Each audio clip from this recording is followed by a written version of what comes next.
why I like a spiritual conference, where it is a show of the spirit, not a show of the flesh. I like that. So thank you, Pastor Logan.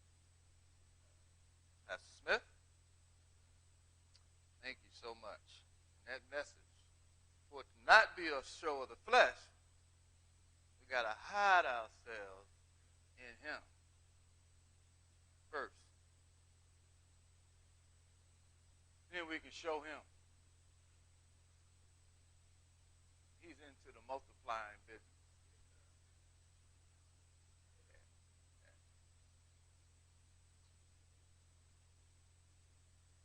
Well, I got quiet a little last night after leaving here. And you get quiet, you learn to distinguish the voices, know which voice is talking, because voices are always talking. It's that we don't recognize them.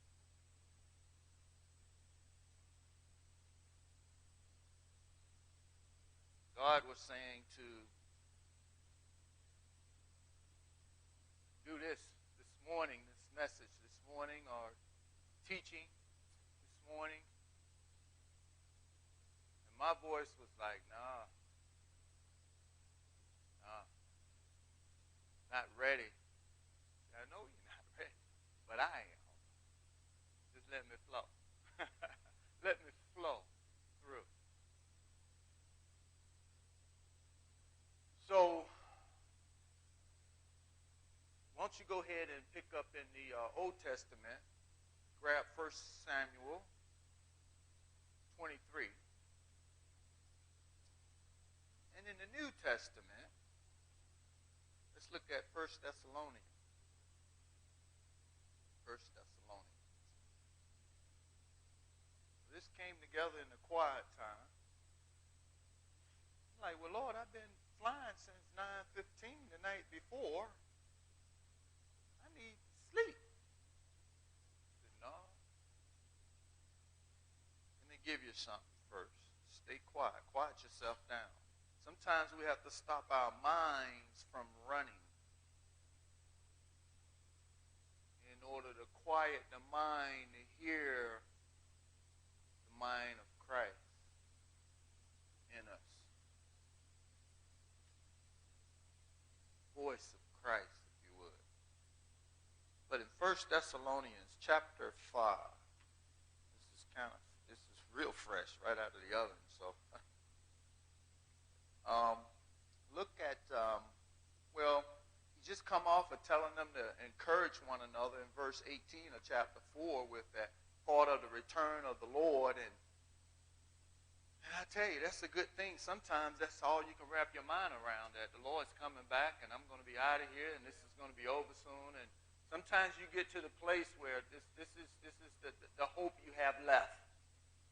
And I know Christ is our hope. I get that. I got that. But sometimes it's just you're right there. And maybe sometimes you might even be ready to check out. And I asked the Lord for the strength to talk again about the topic of depression and anxiety. A lot of our church people deal with panic attack, anxiety. A lot of depression and the panic attack and trying to hide it all, throw you and spin you right into an attack if you're not careful. So, but here in 1 Thessalonians, and I had some side notes somewhere else, and we don't know where they went, but who knows, in this Bible could be on any one of these pages. Let's see, there it is. We'll primarily pick up at verse 11. And he continues that thought all the way down through 9, verse 9 and 10, and about for Christ has not appointed us to wrath, but to obtain salvation by our Lord Jesus Christ, who died for us, and whether we wake or sleep, we should live together with him. And that's just so soothing to know that. Verse 11, wherefore, Here's the key word, comfort, one of the words. Comfort yourselves together. Not alone. Too much alone time. It's the balance there. And the Holy Spirit, the one that balances it. Be careful you're not trying to balance yourself. Most people do. The Holy Spirit will say, okay, it's time to come out. Best to just stay there until the Holy Spirit say, okay, come on out. And edify one another. That means we are building each other up. That's the part of an architect. So we're comforting one another together. We're edifying one another together, even as also ye do. Verse 12. And we beseech you, brethren, to know them which labor among you. So now we are to kind of know one another. Important for us to learn. The thought is to learn one another. And somebody said you have to spend time with somebody to know them. Pastor Logan, his dad, and you, the time with the Lord to really know that voice, like the sheep knows the voice. When I was in Israel, I just said, take me to the shepherds. And I wanted to hang out with the shepherds and watch them and the sheep and how they work there and spend a lot of time there. And so we are supposed to learn one another. So we'll know how to build up one another. Everybody doesn't get built up the same way. Everybody doesn't get comforted the same way. Okay? I know we come a lot of times looking for methodology, but the Holy Spirit is the one that gives us the methods. He tells us individually at different times what it is he would have us to do or who he would have us to go to. And so he says also, and are over you, those that are over you in the Lord. That'll be the leadership, maybe the staff, the pastor, the assistant pastor, or whoever has been given authority, delegated authority, okay, to be in a position or office of influence. I put it that way, not to be in charge. You know, the one in charge, not multiplying. But to have influence. And let me just say something right there. Parents, once your children get at a certain age, you're going to have to learn how to have influence. All right? You can't. It's just you can't just keep do what I say, do what I say. It's got to be. It's going to turn to they watching what we do now. It's like you don't have to say anything. You can just keep fighting a little bit, but have some influence. And it's hard to trust somebody you don't know. Some children don't know their parents. They don't know dad. And some church members don't even know one another. That's why it's important to learn one another. How can you trust somebody you don't know? Most people don't really know God. I mean, God knows them, but they really don't know God because they haven't spent that time with God and allowed him to influence them. Because if you can't trust a liar. So you're not going to you don't have any respect. And since there's no respect, you're not going to allow that person to influence you. And that's the way it is with parents and children sometimes. And a lot of runaways come out of that. A lot of people in the church run out of that too. Everybody's okay this morning? All right. I have a spirit of teaching here, but this is strong stuff, I believe. But he lays that out, and I just want to get there. And then let's move on down and Lord help us. Let's pray right there. Father, some of us been through so many things in life we don't want people to know. We've worn a mask so long it's uncomfortable to take it off in public. We only take it off in private. Some of us been wounded in our soul. We haven't forgiven those that wound us, and we're having a hard time building relationship with these new folks that you are sending our way. We need help. Father, I pray as you continue to work during this spiritual conference that you'll work right now. Completely empty me yourself right now. You just asked me to stop and pray right there, so there's some, you need to do some prepping right now, Lord. Go ahead. Go ahead with me. And anybody else out there, Lord, prepare our hearts. Quiet our minds. Help us to sit right there at Jesus' feet right now and not be distracted by anything that Martha would say, anything she would do. Help us to leave it in your hands and let you speak with her.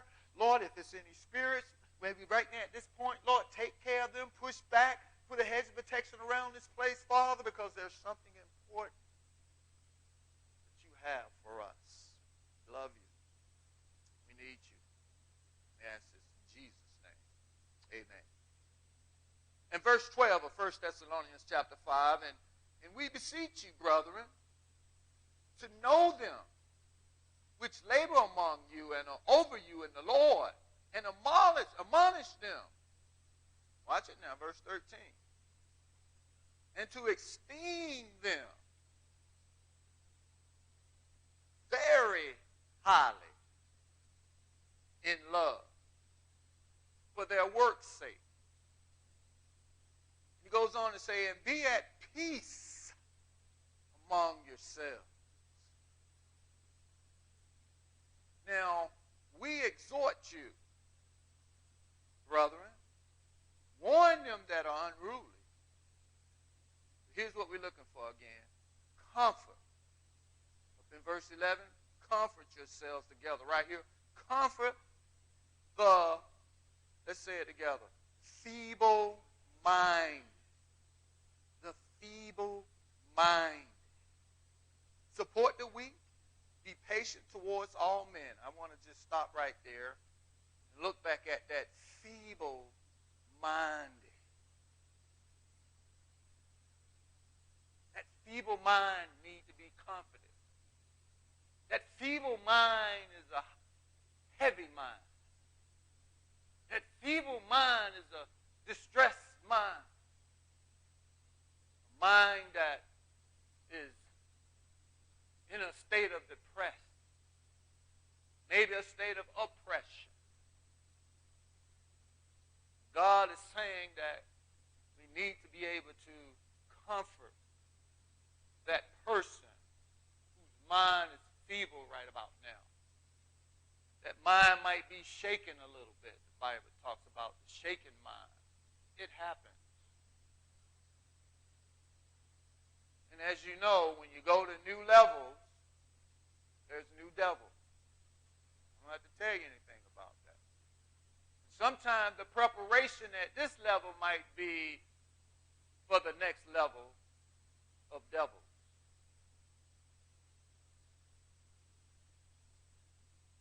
So be careful about the feeble-minded. I was in a conference where Pastor Fisher did a message on brokenness. I think it was about 2006, 2007. About 8,000, 9,000 people there. And I remember walking out after he had finished, and I remember some young preachers.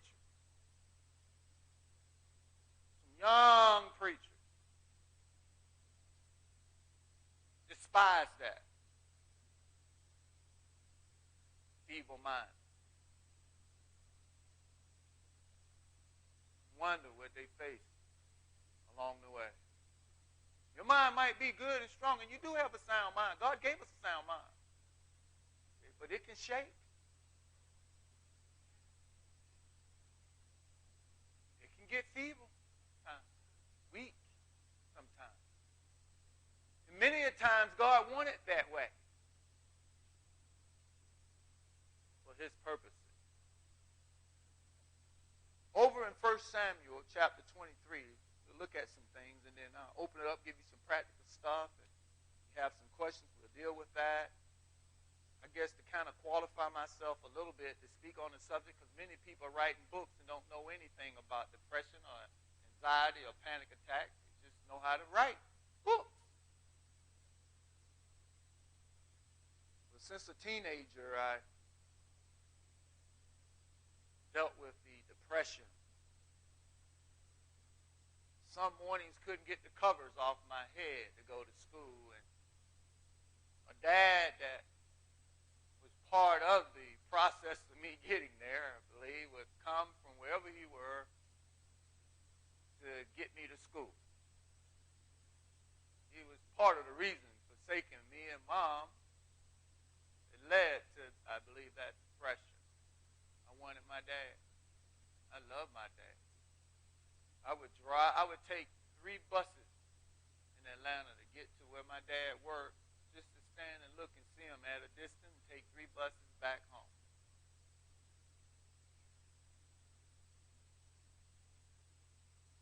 Sometimes I would act up just to see my dad. So depression just became a part of life.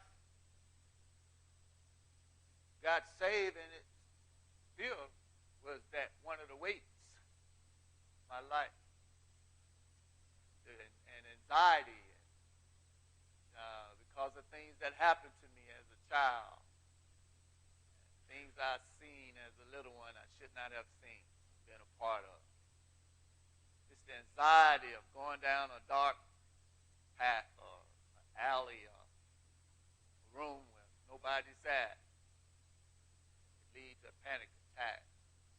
In the hospital, where they have to pull out everything and stop everything because the heart rate's so high, there's a panic attack on a simple procedure.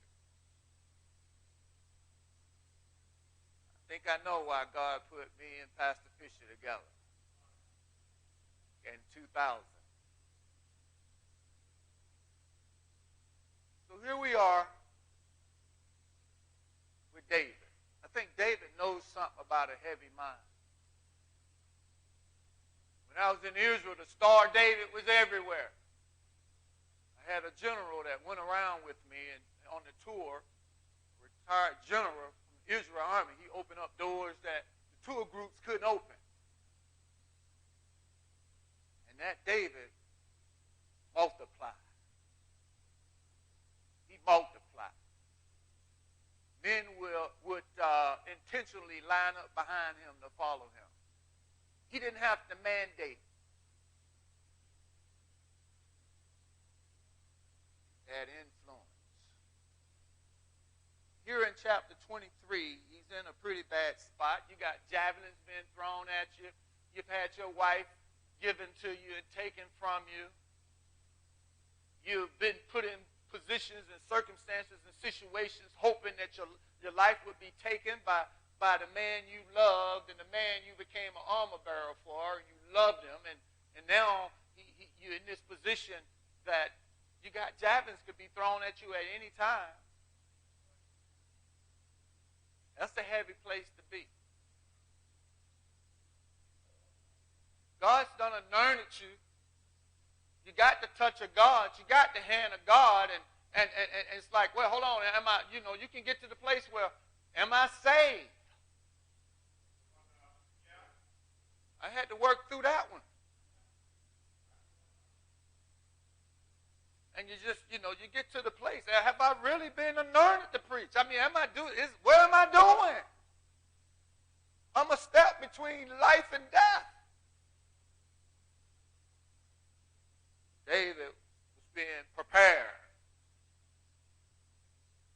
to do some great things for God. Chapter 23, verse 1, you know about Keilah there, but I like the fact in verse 2 that David inquired of the Lord. See, don't go before you inquire of the Lord. I like the fact that David men in chapter 3, now you got followers, and sometimes the wife, and sometimes the children, and sometimes the church members, preachers, pastors, the ministry workers might question what the Lord already gave you permission to do. In verse 2, he gave them permission, but in 3, they had fear. And when when God tells us to do something or commands us to do something, fear is always around. It's normal. But David does this. He go back to the Lord again in verse 4. It's good when your followers know that you're going to the Lord first. It's good when you can go to the wife and say, honey, fasted, prayed. This is what I believe the Lord would have us to do. Got this word. I was in that word and just in that word doing my devotion, and this little thing come up, and this is family, children. This is it. Church. Pastors, church. People like it when they know God's in it.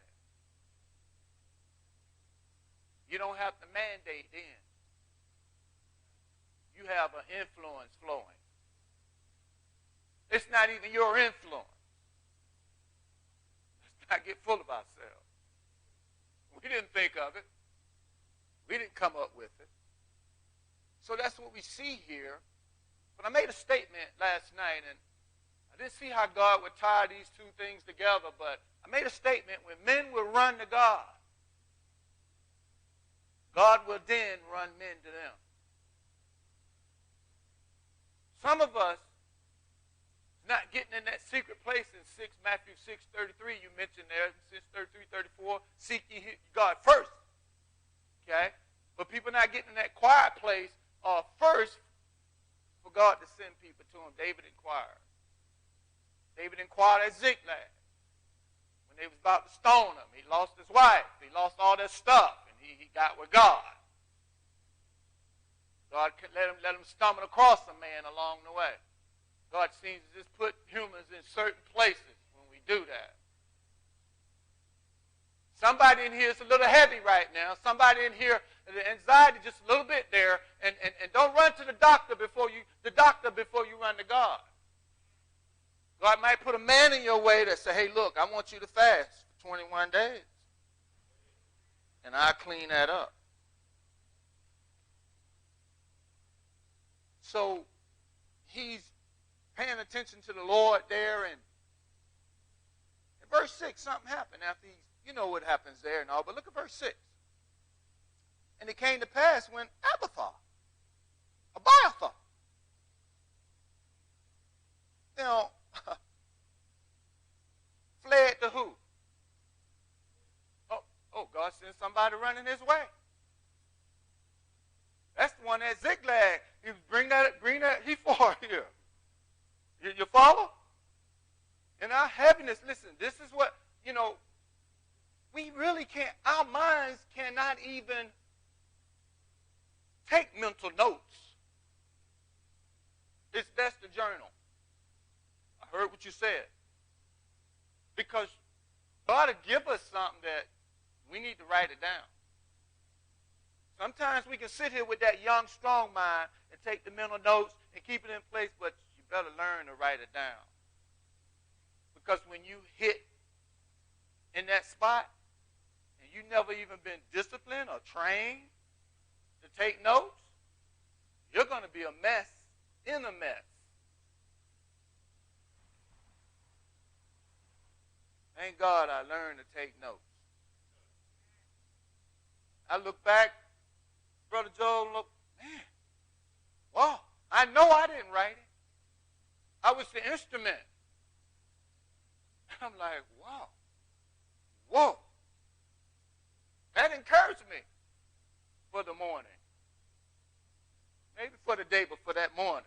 And we through morning now, let's God, we need to get through the afternoon. But he sends them, and I want you to see that, but look at verse 14, what's going on in verse 14, chapter 23.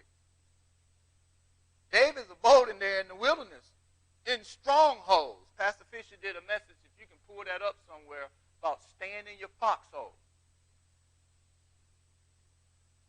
See, sometimes you got to stay in that foxhole in the military. He was in the Marines, and all that firework coming, you just got to stay in that foxhole till the firework lay down. Then you stick your head up. A foxhole is what the soldier would dig out and make that foxhole. Sometimes be two guys in there. That's why you need to know the other person. You get to know somebody when they're in the foxhole with you, Pastor. You got to let them in close.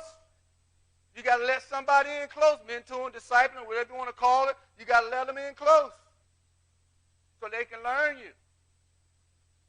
They can see when your eyes shaking.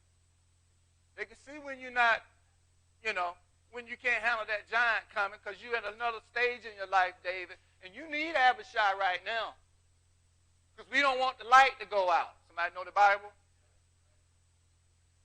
Now, Abishai knew David. But this is a pretty bad situation he's in here, and said God delivered him not into the hand of Saul. Saul sought him, it says there in 14, every day. And sometimes an evil spirit was on Saul.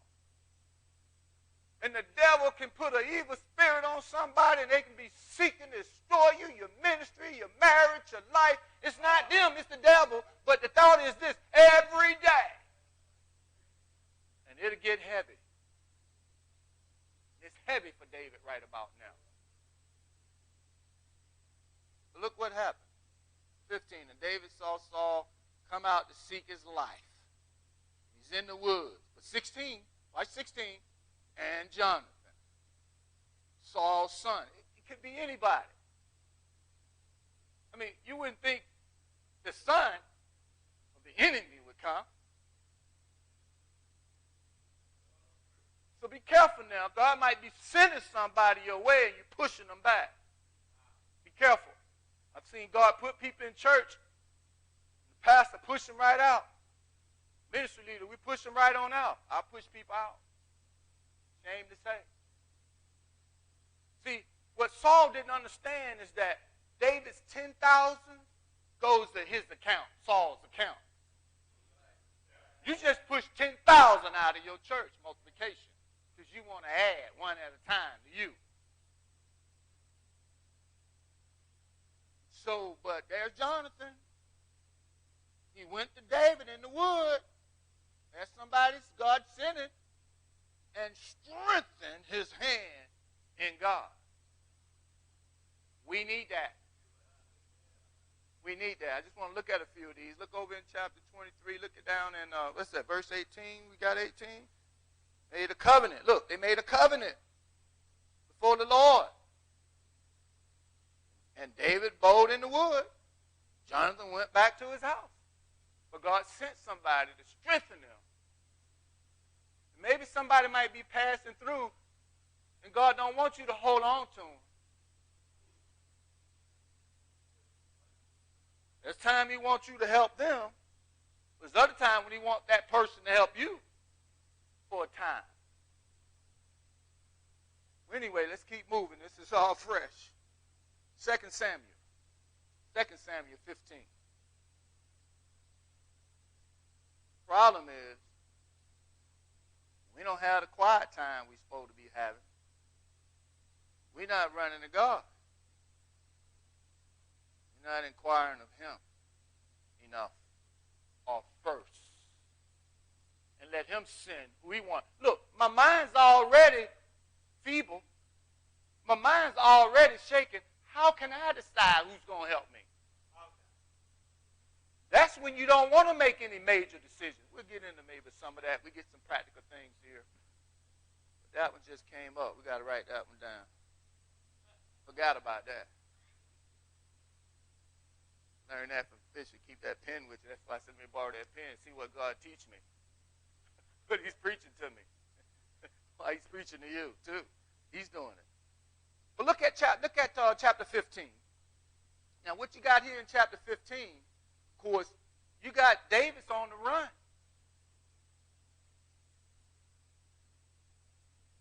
David, you got his son done stole the hearts of the people and taken over the kingdom. David's on the go. He's on the run. Everything he done worked for, everything he done put together and done, and now he's on the run. He had to pack up and leave. You get down in verse 31 and look what happens in 31. And one told David, saying, Ahithophel, all right, this is your close friend, advisor. This is staff. Is among the conspirators with Absalom. Let me tell you, it's heavy right about there. And David said, oh, Lord. He didn't call nobody else right there first. Oh, Lord. I pray thee, turn the counsel of Ahithophel into foolishness. That's a good prayer right there. Now, that takes some faith, Brother Joe. Right about there, brother. Great faith. In verse 32, and it came to pass as with David was come to the top of the mount. He's on the move. He's on the run. Where he did what, church? Keep worshiping. That's nice. God will see to it. Job kept worshiping in this depression, this heaviness, and God saw to it. Don't stop worshiping God. And look who shows up. Hushai, Archite came to meet him. God sent somebody. And that was the person God was going to use to cause Ahithophel counsel to become foolish. And it was good counsel. It was the best counsel to get David, to kill David. But God used this person that he sent on prayer to make it happen. You with me? I'm just taking my time here now. All right? Now, we need help. You can't get too strong in yourself. You need help. God's going to find a way to weaken you. I wait for God to weaken a man before I give him a position. We wait till they get broken. Then, okay, now it's time. Let's have lunch. Okay? All right. Somebody know what I'm talking about right here. Hey, preacher? All right. Now, watch him now. So he sends him, of course, here. And where we are, this thing's so fresh. 32. Now you got 32. And then you got here. So, and it came to pass when David was come to the top. All right, he meets him. And then 33, David said, if thou passest on with me, then thou shalt be a burden unto me. Okay? So he sends him back into the city. In verse 34. But if Absalom return to the city, if thou return to the city and say unto Absalom, I will be thy servant, O king, as I have been to thy father servant hitherto, so will I now also be thy servant. Then mayest thou for me defeat the counsel of Ahithophel. So God sent them a person to accomplish what he needed to happen. And look who's in there in verse 35. Abiathar. Remember God sent him to David? Now he's there in the town. And God's going to use him now and his son and use the last one he just sent to him to accomplish his work. We run to God. God will send people running to us. It'll be the right people. If we choose, we might pick Eliab, who was David's elder brother. We might go, surely. My mind's already shaking, feeble, and I'm surely. This is the right one. No, it's not the one. Only God knows the one. Okay? And so let me get down in here now. So let's jump down and look at chapter 18.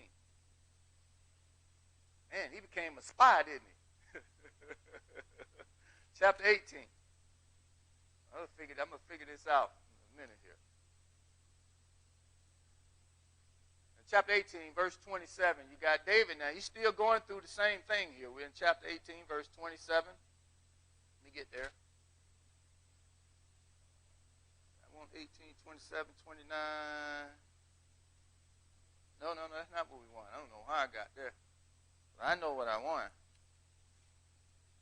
I want when he gets to the top of that, it must be 19, here's 33. Let's see 33. Yeah, look. Second.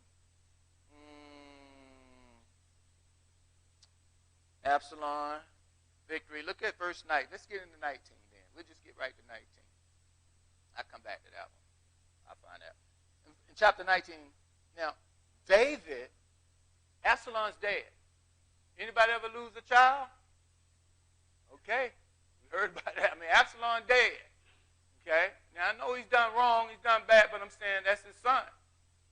Okay. And so the king is weeping and mourning. He's mourning for Absalom. And so this is a pretty bad case, but and there's also, as it says, he's grieving.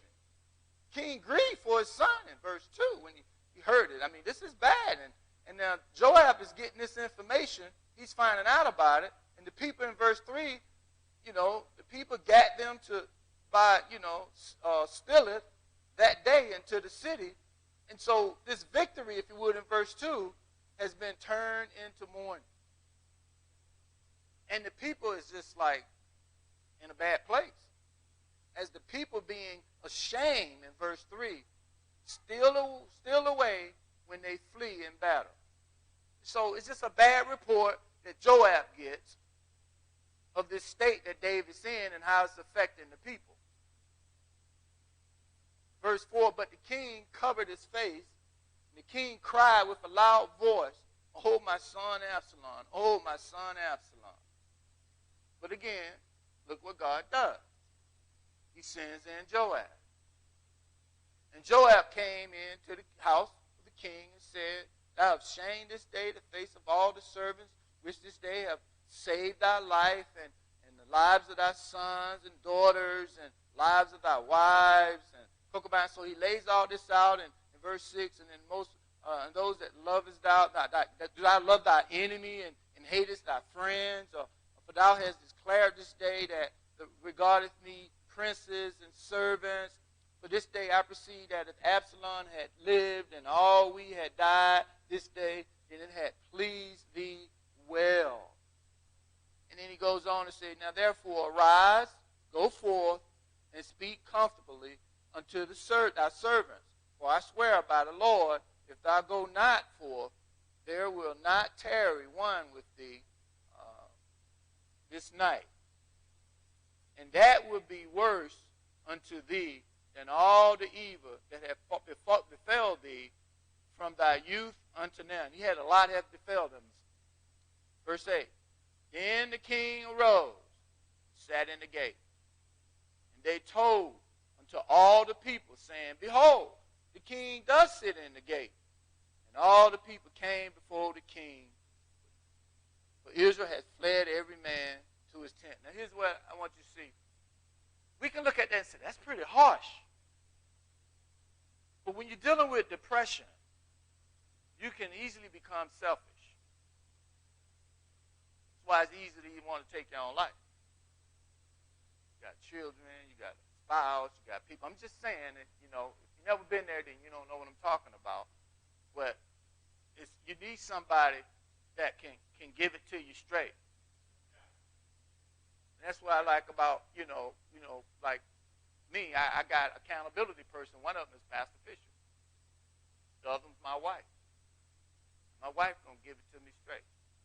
Okay? Not going to kick me while I'm down or anything, but just going to let me see that this is selfish enough to get me to get up and go preach. Get up. Just go in, do what you got to do. You don't have to do everything. You don't have to do all the other stuff. You can't do all that, but you need to do this. Because the children going to, y'all follow what I'm saying? Church still got to get fed. Okay? All right? And so that's what we got happening here. The other thing is, look at verse 15. Oh, Lord help us. In verse 15. "And the king returned," watch what the king does. "The king returned and came to Jordan, and Judah," watch it now, came to Gilgal. They all came out to go to meet the king, to conduct the king over Jordan. Now, what you got here is that now God is sending them all to the king, all Judah. Okay? When we run to God, then God will run people to us. Now he's running all Judah. You go back and read the story and study it out, and you'll see it. Okay?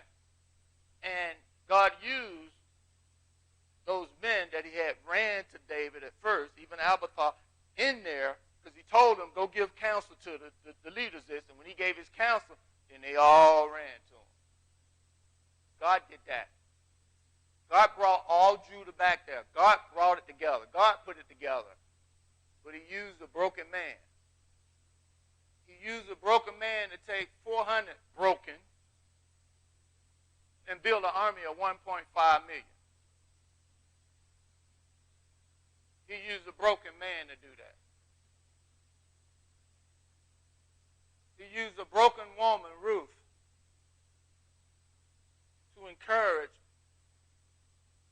a woman that lost her husband and her son. And in that day, a woman like that have nothing. And not even the ability probably at that point to have another child. And Ruth had lost her husband. And you can get bitter. Don't be so hard on Job's wife. She lost her children. And she lost her income.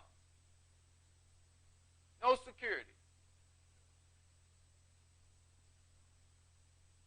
She said a few things.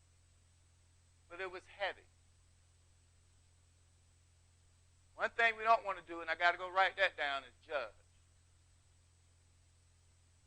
Somebody going through heaviness, don't judge them. Because if we judge them, we can't help them. They're already judging themselves terribly. They don't need it. What they need is some encouragement. Go out there and encourage them, Jonathan. Go in there, Hushai, encourage him. Abiathar, go in there and encourage him. Ruth, encourage her. God saw to it. So, I think I can stop right there. Yeah, I think I can stop right there and say, let's make this, I mean, it's been practical a little bit, but let's just make it practical here. God said, we are to comfort that bitter mind. We're not to go, hey, just get right with God, and if you get right with God, and those young men, I watched many of them, they was talking. I mean, I'm nobody. People don't see me, they see Doug Fisher. I like that. But I see them. And I'm able to go to him and let him know who they are. So he don't waste his time. I don't know where Sam at. You say amen right about there. They hadn't gone through nothing yet. Ones that hadn't been through anything yet, they judge. You know, oh, be strong, be a man. They don't need that. The man is the one God might make limp the rest of his life, Jacob, that he's going to use greatly. Might put a thorn in him. Apostle Paul, that he's going to use greatly.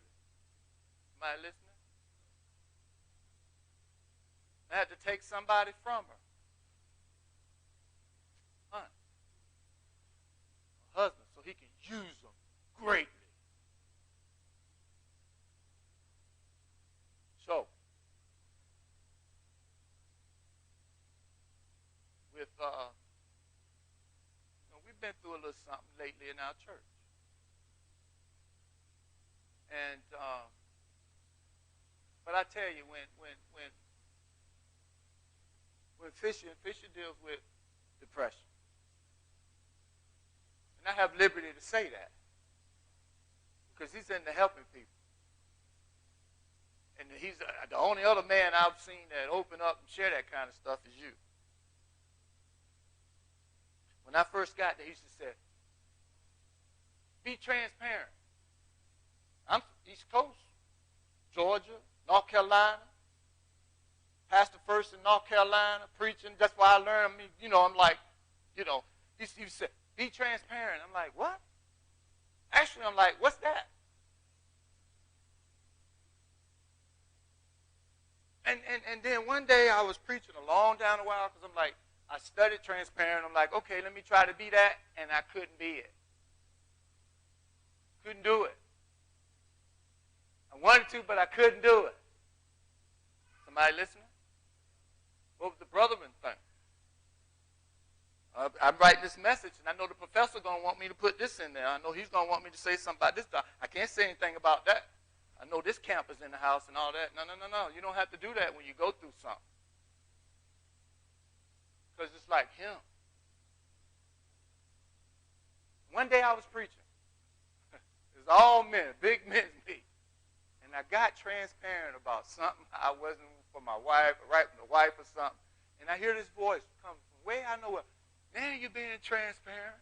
And everybody looked back at the voice. I'm like, what did I say? Oh. Something came out real that connected me with the men. The mask came off. When somebody going through, your leader, your pastor, your husband, or your wife, when another church member is going through heaviness, depression, what you don't want to do is judge them. What you want to do is encourage them. I just send texts, write a card, put it in his box, just compliment, just text, just encourage them. That way it can balance. Because they're like way off balance.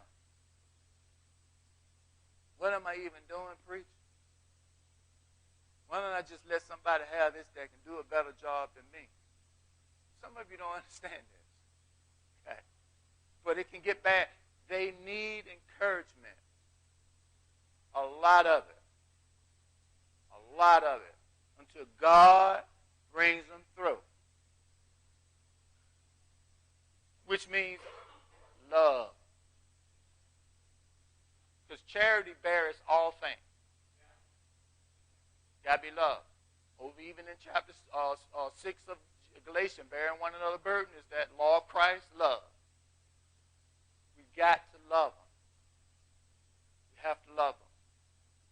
And sometimes the older you get, you can't handle things like you used to, Moses. You might be ready to check out. So I said, no, not yet. Go get those 70. Let's put some of it on them 70. David, get to a place in your ministry sometimes you can't sling the sword like you used to. You still can sling it, but not like you used to. And you need Abishai now. And so it goes both ways. You got to let somebody in. You got to let somebody help you. But at the same time, we got to want to help. Phone calls, texts. Now, when you start going through something and all of a sudden you get a text, a few texts, and you're like, wow. That's the technology today. God can use that technology to send you encouragement. Okay, so don't preach too bad about technology. Be careful, because it might be the technology that keep you from drowning in your heaviness. Okay, I stopped kicking it around after, it helped get me up, keep me from sinking deeper and deeper into depression. It was the technology. It was the text that I received. Somebody listening? It was the email. Okay, so I don't preach against that anymore. I just don't. Why? Because I've been through something. And God used it to help me. So I just preach and teach people how to use the technology. Okay? Why? Because we want to build each other up. And does not love builds up, edify? Love. Love. Which never fails to build up. Now But God's going to bring them through in his timing. You can't be thinking about the timing. Because one time it can be just a month. One time it can be a couple weeks. Next time it can be a whole year. I've been in there with somebody for a whole year. Let me tell you, that's work. But that's love. So I do want to, it's 12. I do want to open up for some questions about this on both sides. How you handling? I'm just, I don't want to put nobody on those spots. I know some of you, but I'm not trying to keep it private anymore. But I'm wise. I'm not trying to talk to fools. I'm not trying to talk to somebody not going to understand. And the devil's influencing their life, and they can take it and use it in a way that hurt the ministry more than to help the ministry. Somebody listening? So we need wisdom. We need God to allow us to show us who he wants us to even open up to, and be, with certain things. And God gave you the liberty here to do it. I told you I had to pray and see if God give me the liberty. Because God knows what you're going to do with what you just received or what you're receiving. Okay? And so, I guess any questions or anything like that, I don't know if we pass anything around or whatever, but I can tell you this is what I've seen. Those that go through it, and I tell Pastor Fisher, I said this, it's another installment. What do you mean installment? It's another something that's gonna get you where God's gonna use you more, get more glory, more people it's gonna multiply more, and each time it's that. I might not see it when I'm going through it. So don't expect them to see it. But you're just putting that thought in there. Because they need to think on some good things. Pure first. Peaceable. There's not much peace going on. Follow? So you're trying to keep a peaceful environment at the home, at the church, in the ministry. Okay? Some peace. You're trying to put peace around them so they get through that. All right? Now I'll open it up. Anybody got anything they want to ask? I don't might not have the answer, but I'm just, But just remember, Elijah went through it. And when God came to him in that cave, God sent him to do greater work than he had. He had to make a king. He had to learn a king, a person that's going to take his office. He still had greater work to do. Same thing with David. Same thing with Job. On the other end, twice as better, twice more, twice as much influence. He had influence before that because his friends reminded him, you used to have this, but you don't have it no more. You did this. You helped the brokenhearted. You follow? Be careful. Even Naomi and Ruth there. More influence in the end of that, in the latter end.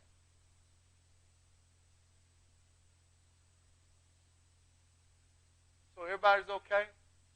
You might not understand, but I'm going to tell you.